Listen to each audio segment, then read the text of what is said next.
The megatrend of activism capitalism.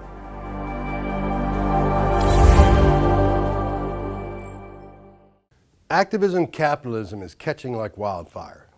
The people have spoken. Are you open to receiving their feedback?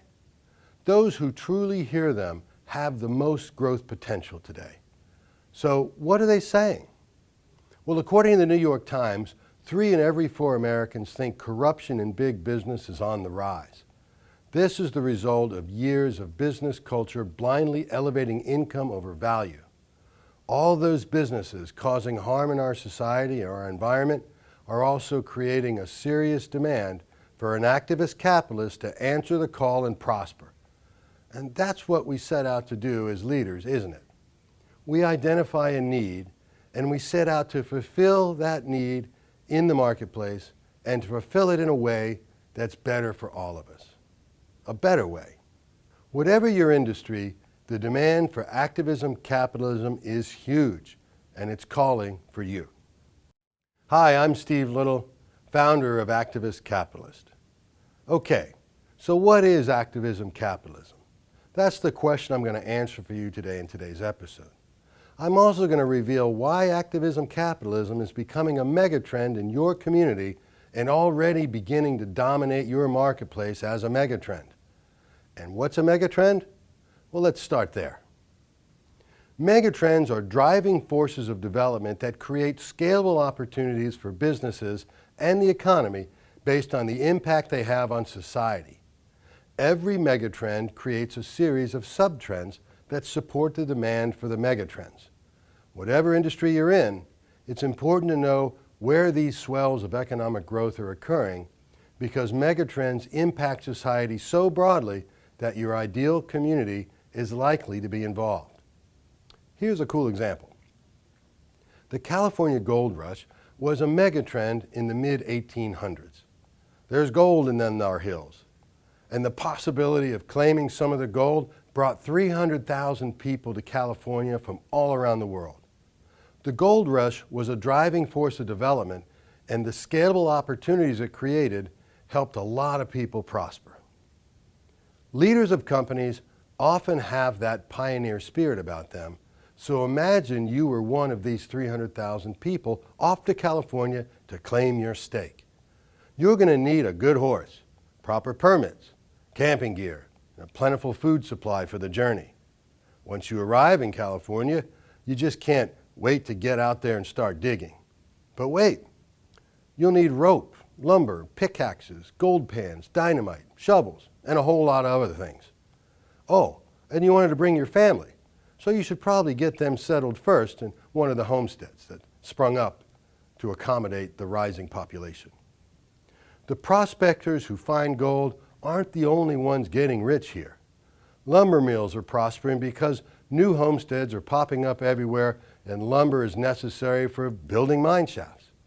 Metal workers are prospering because they're meeting the demand for gold pans and pickaxes. Dynamite makers are prospering, meeting the demand for blowing holes in the mountainsides. Many people who moved to California during the gold rush had zero interest in digging for gold. They went to build the towns, open the mercantiles, and run the saloons that supported the megatrend. Megatrends always create a variety of subtrends that cause a boom in any industry that chooses to get involved. Now, let's look at a more current example and see if you can identify a way it might be a boom for your company. One of the top 6 megatrends for 2020 is zero emissions technology. We're mainly talking electric mobility, solar panel, and wind power. These companies are already driving high ROI for many different companies. So many different tech companies, businesses that manage infrastructure, and just about every form of electric mobility company from wheelchairs to aircrafts are experiencing an economic swell from the zero emissions megatrend. But these are all businesses who are directly involved with bringing the zero emissions initiative into action. You would expect a swell in these types of businesses, but a megatrend means there's an impact on society for a reason. Yes, one could argue that the reason clean power is a megatrend is because we should be taking care of the planet. But the reason it's a megatrend now and not 30 years ago is because there's a massive uprising of the people demanding that companies reduce their impact on the environment. People's lives are being affected and they're paying attention. These people are people in your community. They're concerned with their health. They're concerned with wildlife. They're concerned for their children's futures. Now it's personal. Now check this out. A recent Gallup poll revealed that 65% of Americans now believe that environmental protection should be given priority over economic growth. Over half the entire population of the U.S., myself included. I personally contribute to at least 10 initiatives worldwide that are dedicated to easing human suffering and recovering our planet's most precious resources. So, out of that 65% of all Americans, do you think that might include some members of your community? Yeah, of course it does. So here's where things get good. You're going to love this. Now you know that over half the country's population wants to do right by the environment. Your company can help them do that right now. And according to this statistic, if you listen closely to what people are saying, 65% of Americans are willing to pay more for a product or service when they know that some portion of their money is going toward helping save the environment. Companies that are known specifically for doing their part to heal the planet are already making their way up the Fortune 500. In fact, according to the World Wildlife Foundation, within the last few years, nearly half of the Fortune 500 companies have launched sustainability goals to cut back on carbon emissions and embrace renewable energy. And they're not just doing this because it's the right thing to do. They're doing it because it's what society wants to see happening in the world, and people have spoken. Having led 6 successful startups of my own to private acquisitions of over $120 million each, and provided explosive growth and lucrative $100 million plus acquisitions for dozens more, I've experienced the megatrend of activism capitalism firsthand. Aligning your company values with the values of 65% of the country is a win for your company's valuation growth, a win for the environment, and a win for society. Win, win, win. Now we're talking about activism capitalism, folks. So now that we're all clear about what a megatrend is, let's jump right into what, who, when, and why of activism capitalism. First, we have the what. What is activism capitalism? Activism capitalism is choosing to follow a business strategy in which we prioritize benefiting both the company's bottom line, the financial value, as well as the value of our community and the planet.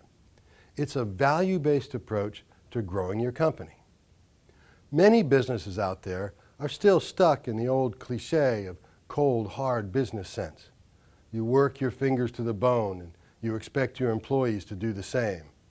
The only goal in mind becomes revenue, increasing revenue, driving revenue.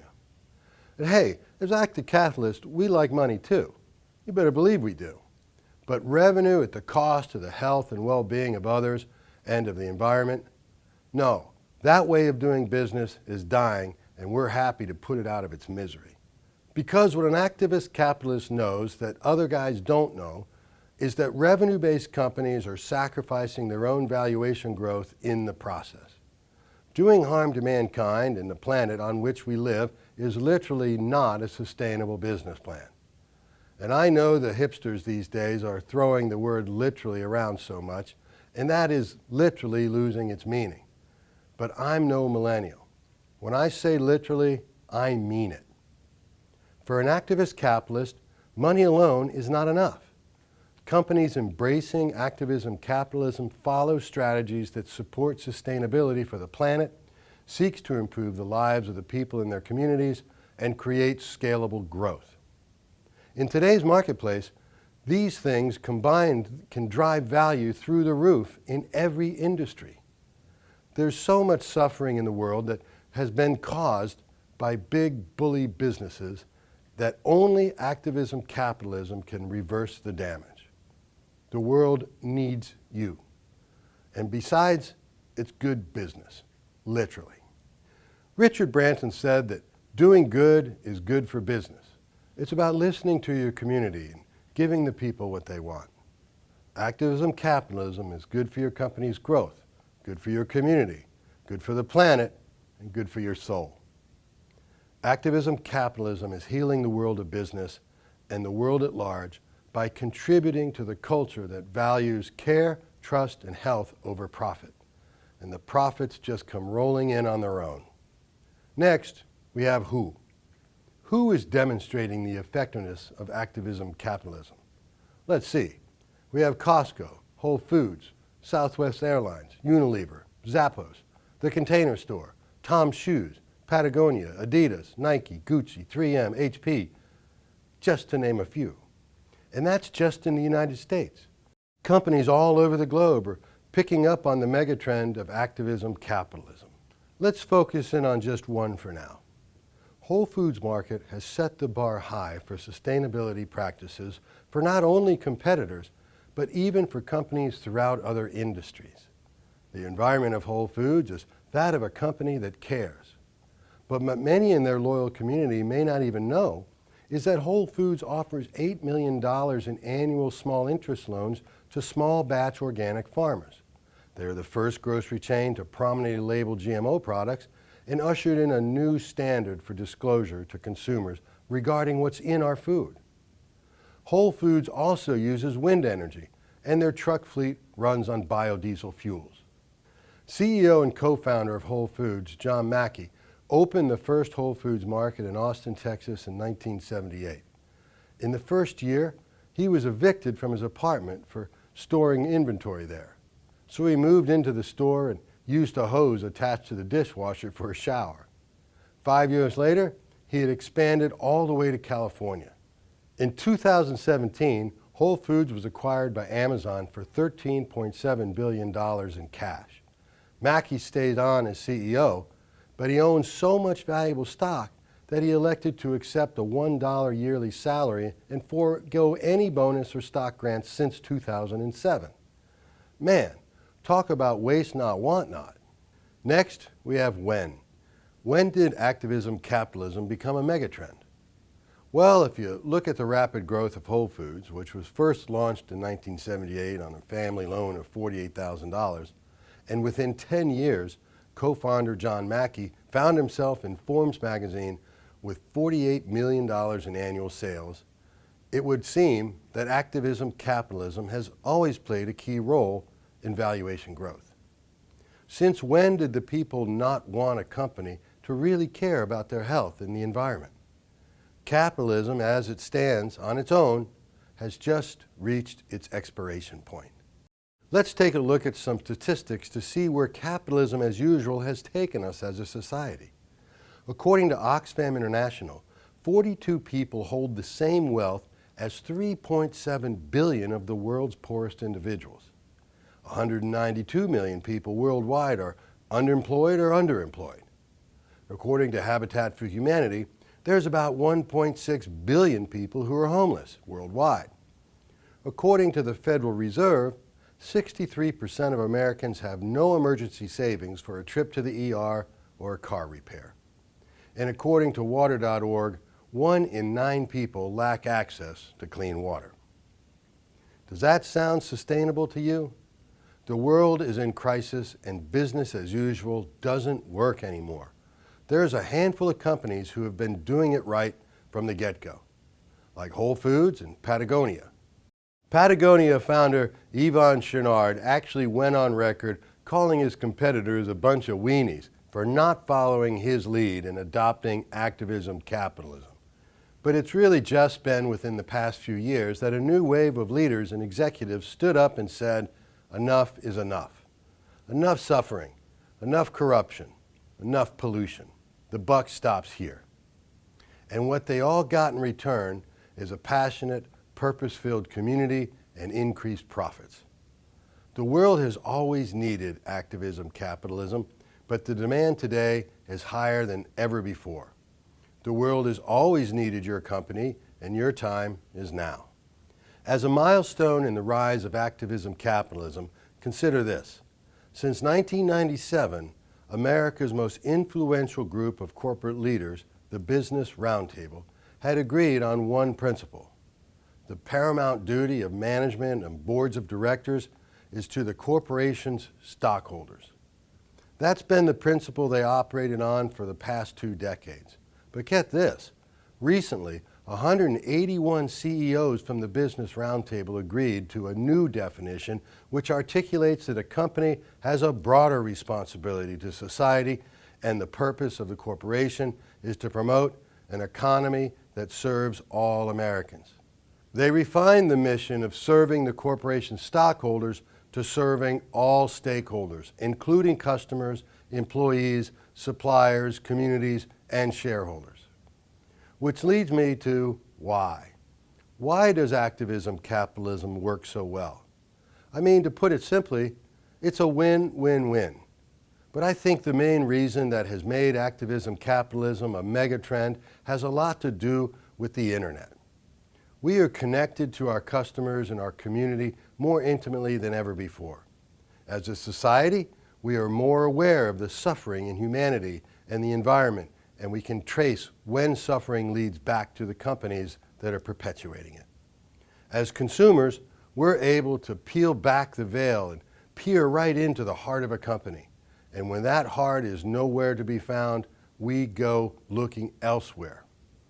People want to feel proud of companies they associate themselves with. When people have the choice to purchase a good product and know that some of their money, is going to be used to improve people's lives and make the world a better place, the purchase becomes an opportunity to feel good about themselves. The spearhead behind TED Talks, Chris Anderson, once said, "Your brand isn't what you say it is, it's what Google says it is."